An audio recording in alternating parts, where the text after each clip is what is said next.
Halo Tribuners, waspada bukan berarti takut, tapi sadar bahwa penipuan bisa menimpa siapa saja yang lengah. Bersama saya Joy, kita kembali lagi dalam Cakap-Cakap edisi bisnis.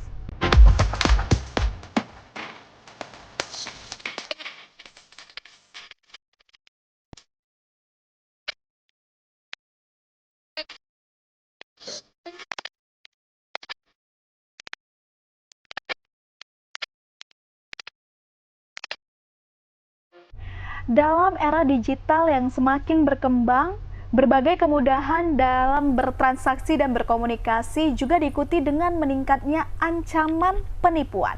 Salah satu modus yang kerap meresahkan masyarakat adalah penipuan dengan mengatasnamakan bea cukai.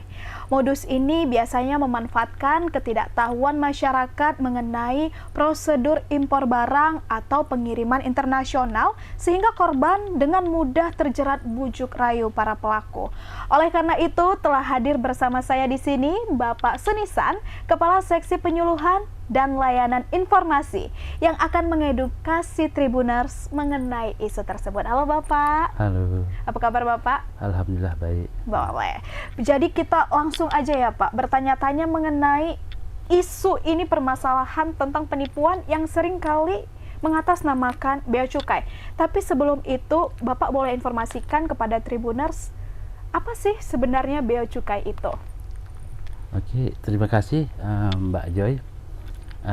Saya Sunisan, Kepala Seksi Penyuluhan dan Layanan Informasi Bea Cukai Kuala Namu. Mungkin pertama-tama kami mengucapkan terima kasih kepada Tribun Medan telah memberi kesempatan kepada Bea Cukai Kuala Namu untuk memberi edukasi kepada masyarakat, karena ini memang memang tugas kami untuk mengedukasi masyarakat seperti yang Mbak Joy katakan tadi, untuk menghindari penipuan yang mengatasnamakan bea cukai. Jadi singkat saja, mungkin bea cukai itu ada empat fungsi bea cukai, yaitu yang pertama itu melindungi masyarakat. Artinya bea cukai itu kan adanya di garda terdepan, adanya di pelabuhan, adanya di bandara. Jadi fungsi pertama itu yaitu melindungi masyarakat dari masuknya barang ilegal, masuknya barang-barang yang berbahaya, atau sebaliknya juga keluarnya barang-barang, misalnya barang-barang yang dilindungi, seperti cagar budaya atau binatang-binatang tertentu untuk keluar ke luar negeri. Terus fungsi yang kedua itu memfasilitasi perdagangan.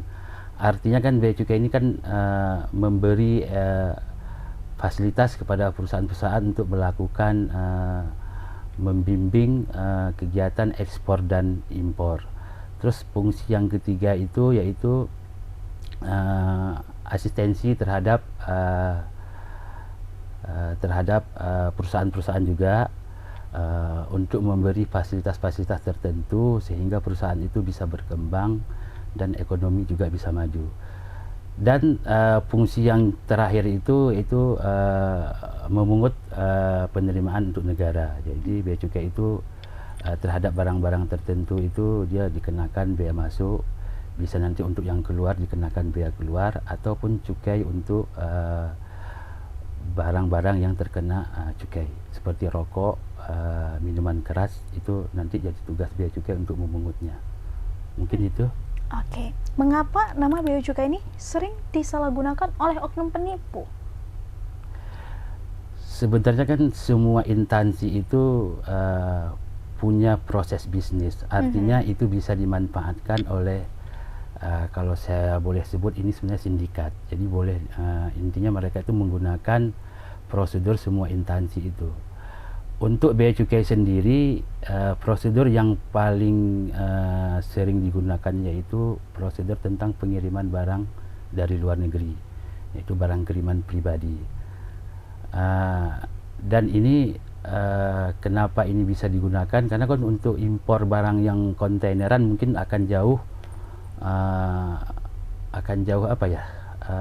akan susah untuk dijadikan modus penipuan. Jadi paling gampang itu terkait dengan pengiriman barang dari luar negeri. Pengirimannya ya. Iya. Nah, selain itu Apalagi nih contoh modus-modus yang sering dilakukan? Jadi seperti yang saya sebutkan tadi, jadi proses bisnis yang paling sering digunakan itu pengiriman barang dari luar negeri. Jadi modus yang paling sering digunakan itu yang pertama itu paling sering ya yang saya hadapi sendiri itu modus asmara. Artinya ini kan sindikat. Dari awal sampai akhir itu memang sudah disiapkan sama mereka. Yang paling sering itu Facebook. Jadi ada orang memang mungkin dijaring ya, berkenalan di Facebook, nanti selang beberapa lama, 1 bulan, 2 bulan, sepertinya kondisinya sudah akrab, ada yang menjadi kawan baik, ada yang jadi pacar. Jadi pada saat kondisi seperti itu, itulah dimanfaatkan sama sindikat nanti. Pacarnya nanti ini akan berpura-pura nanti mengirimkan sesuatu yang berharga lah, kayak perhiasan, bahkan uang dolar pun sering itu digunakan. Nanti yang menerima ini kan intinya 1 hari 2 hari dia menunggu, nanti tiba-tiba itu ada orang yang menelepon, ini posisinya sebagai pengirim barang, padahal itu mereka juga sindikat ya. Kadang-kadang ada pertanyaan, kok bisa tahu mereka? Jadi pada saat nanti dia itu kan pacarnya yang memberitahu sendiri, terus nanti diteleponlah sama pengiriman bahwa barang yang dikirim ini bermasalah dengan bea cukai. Jadi harus mentransfer sejumlah uang ke rekening pribadi untuk menyelesaikannya. Jadi kondisi seperti itu, jadi masyarakat atau orang-orang yang menjadi korban ini ada yang langsung percaya, ada juga yang dia berusaha untuk mencari tahu yang sebenarnya. Mereka akan mencari nomor-nomor bea cukai. Itulah yang kami hadapi setiap hari lah, 5 atau 6 kali itu dalam sehari itu. Ada yang sudah jadi korban baru dia dapat nomor kami, ada yang belum jadi korban, alhamdulillah dia nggak jadi transfer. Mungkin kondisi seperti itu. Terus modus yang kedua itu terkait dengan jual beli secara online. Jadi nanti ada akun bodong. Jadi mungkin Mbak Joy nanti mau beli sesuatu, jadi di situ nanti itu barangnya murah, tapi mungkin bagus gitu. Jadi karena murah bagus, kita kan tergiur. Setelah kita membeli, nanti data kita juga kan kita input di situ, alamat, nomor telepon. Nanti selang 1-2 hari nanti ada yang telepon. Itu biasanya dari perusahaan pengiriman barang. Nanti dia akan menelepon bahwa barang yang dibeli itu ternyata barang ilegal. Jadi ditahan sama bea cukai. Jadi harus mentransfer sejumlah uang untuk menyelesaikannya. Bahkan nanti sampai ancaman ke pidana, dilaporkan ke polisi. Jadi kondisi korban itu pasti tertekan. Jadi kita sangat paham lah. Karena kita kadang-kadang kita harus menelepon, WA nggak cukup untuk meyakinkan dia bahwa dia itu sedang sedang mengalami penipuan lah, kayak gitu. Terus yang ketiga itu terkait dengan biasanya hadiah. Dapat hadiah dari produk tertentu, nanti ujung-ujungnya seperti yang tadi juga, bahwa barangnya itu barang ilegal, harus mentransfer sejumlah uang ke rekening pribadi untuk menyelesaikan. Jadi nama-nama bea cukai itu akan dibawa. Terus yang mungkin yang terakhir itu ya terkait dengan kayak pencucian uang juga pernah. Artinya kenal, nanti dia akan datang ke Indonesia, dia iming-imingkan jumlah uang dolar, seperti itu juga. Nanti ujung-ujungnya minta ditransfer sejumlah uang, karena uang dolar yang dikirim ini harus punya sertifikat. Saya nggak tahu, mungkin itu cara-cara yang mereka gunakan untuk meyakinkan korban-korbannya itu. Biasanya Bapak selama mengalami kasus ini ya, mengatasi kasus ini, para korban itu rentan usianya di berapa rata-rata? Tergantung modus yang saya sampaikan tadi. Kalau asmara? Kalau asmara itu kalau bisa saya sebut itu biasanya umur antara 30 sampai 40. Bahkan itu seringnya ibu-ibu. Oh, maksud saya yang udah cukup dewasa ya? Udah cukup dewasa. Untuk yang asmara ya. Jadi dia kenalan di Facebook, nanti dia mungkin sering berinteraksi sebulan 2 bulan mungkin sudah akrab. Nah, nanti mungkin sindikat itu akan melihat mungkin inilah saatnya untuk mengirim hadiah. Betul, betul. Nah, maraknya kasus penipuan ini itu tahun berapa, Bapak? Sebenarnya ini sudah lama, artinya kan tergantung dengan teknologi sekarang kan. Sementara penipuannya akan berkembang sesuai dengan yang saya bilang tadi, teknologi. Artinya kan sekarang kan sudah banyak kayak penjualan online, jual beli online. Mungkin kalau di zaman yang lama atau yang dulu itu modelnya akan berbeda. Jadi intinya bisa dibilang ya selama ada bea cukai ini memang penipuan itu sudah ada, cuma paling modusnya berbeda. Berarti juga udah lama ya? Sudah lama, bukan hanya yang baru-baru ini aja ya Pak. Nah, apa ciri-ciri pesan atau dokumen palsu yang perlu diwaspadai oleh masyarakat? Ya, artinya ini perlu diketahui bahwa untuk proses pengiriman barang itu kan bea cukai itu sudah punya prosedur sebenarnya. Artinya pada saat dikirim pastikan ada nomor resi yang pertama. Jadi kalau kita ada kawan, ada saudara atau ada kenalan yang mengirim barang ke kita, itu mintakan nomor resi. Dengan nomor resi itu kita punya aplikasi atau link di bea cukai. Nanti kita input nomor itu, kita akan bisa tahu bahwa ini penipuan atau bukan. Itu mungkin satu. Terus yang kedua, bahwa untuk pembayaran bea masuk pajak dalam rangka impor itu pembayarannya tidak pernah ke rekening pribadi. Artinya dia sistemnya sistem billing. Billing itu artinya itu kalau ditransfer langsung ke rekening kas negara.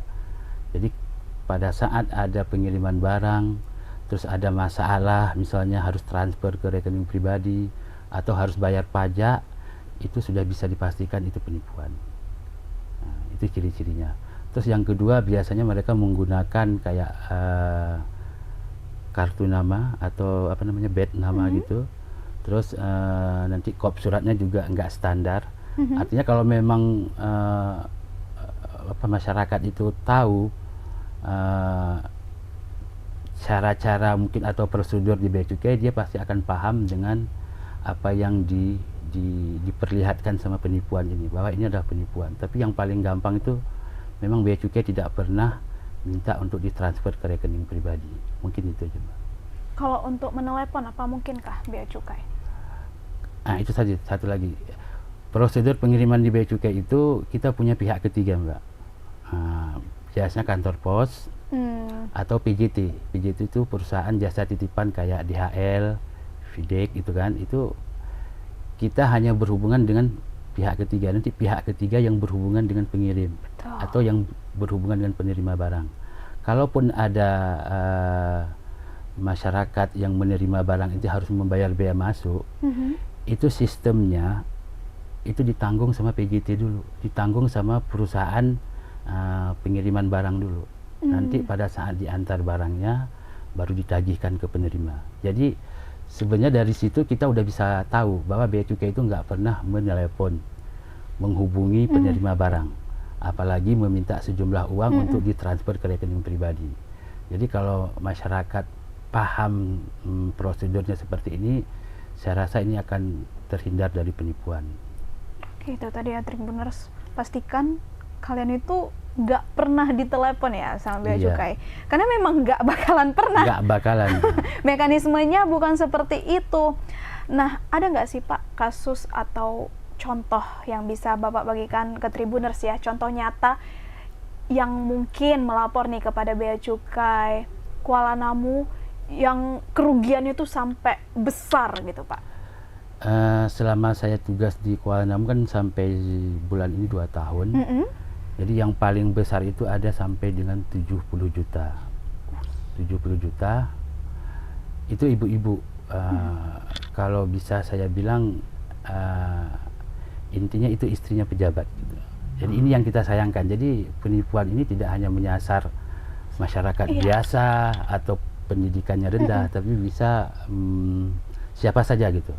Jadi ini ibu-ibu ini sampai 70 juta karena dia bertahap.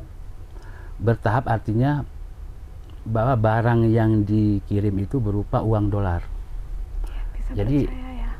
dikirim foto lewat WA, ini kemasannya, ini udah dibuka. Nah, jadi bentuk dari saya sampai telepon ibu itu meyakinkan bahwa foto-foto yang demikian ini dengan gampang sekarang kan kita bisa ambil di internet. Betul. Bisa dengan gampang. Jadi itu bukan sebuah bukti bahwa itu betul-betul ada barangnya. Jadi gampang sekarang.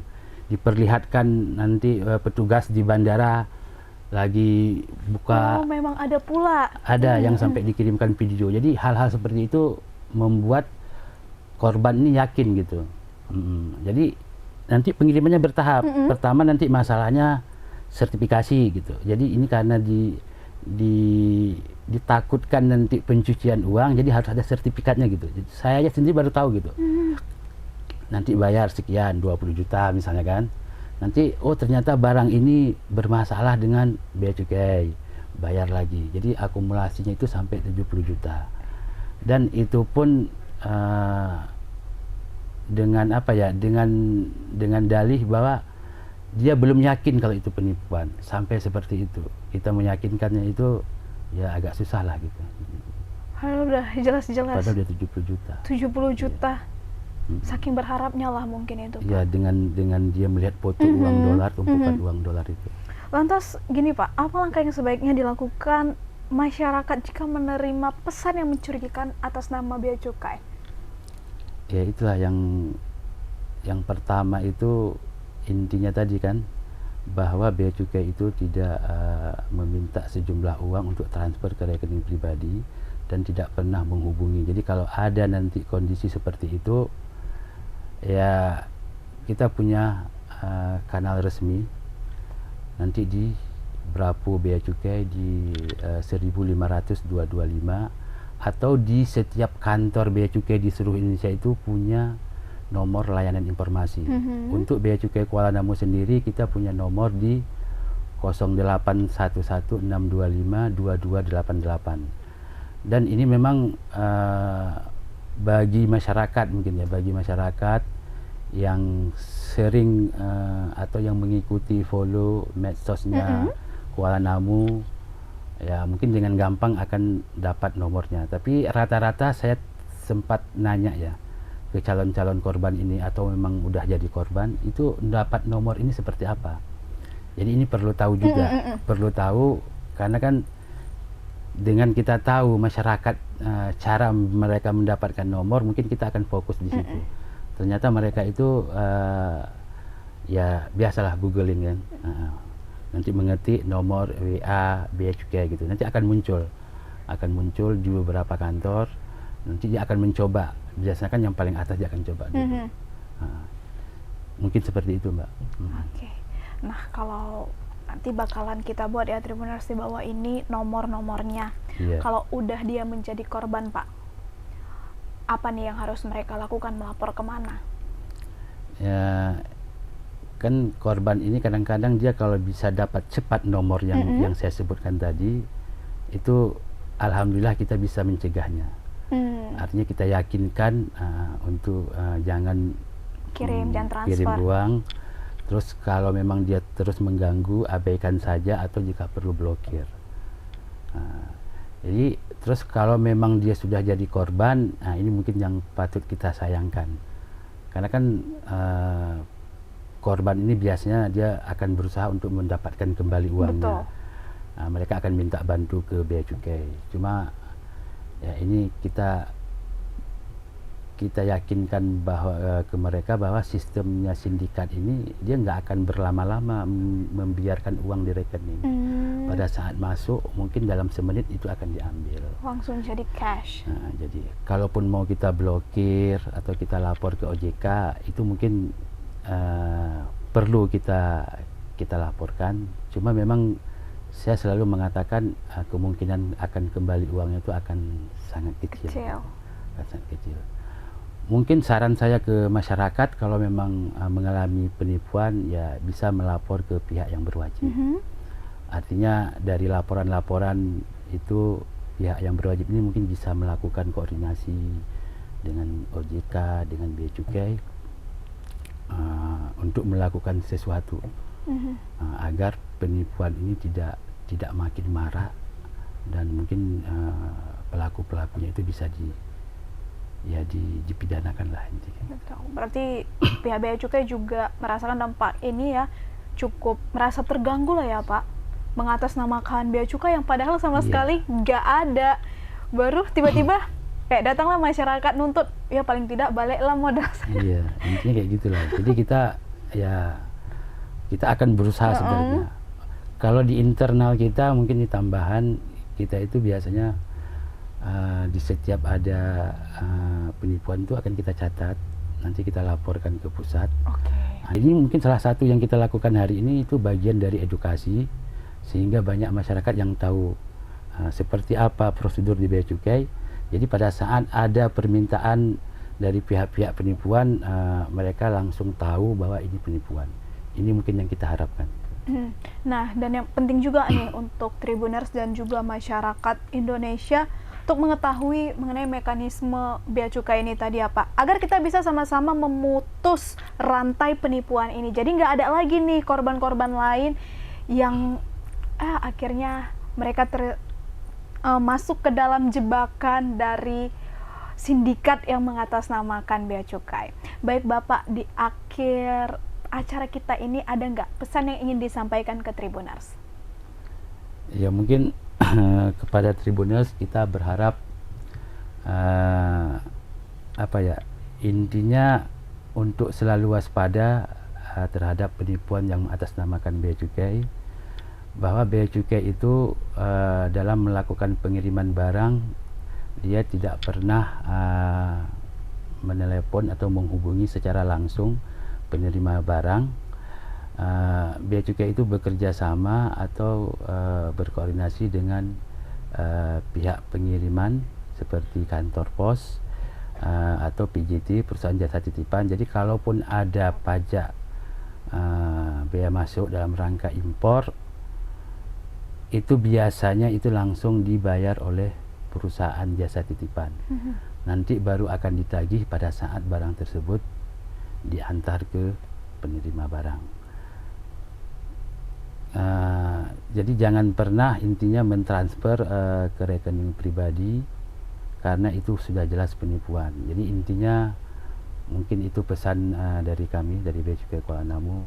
Terus jika ada nanti keraguan, ditemukan hal seperti itu, mungkin segera menghubungi kanal resmi Bea Cukai. Kalau di kantor pusat itu adanya di Bravo Bea Cukai di 1500 225. Untuk di Bea Cukai Kuala Namu sendiri mungkin bisa menghubungi layanan informasi di nomor 0811 625 2288. Mungkin itu aja Mbak. Terima kasih Bapak Sunisan yang sudah meluangkan waktu untuk berbagi informasi mengenai isu ini ya.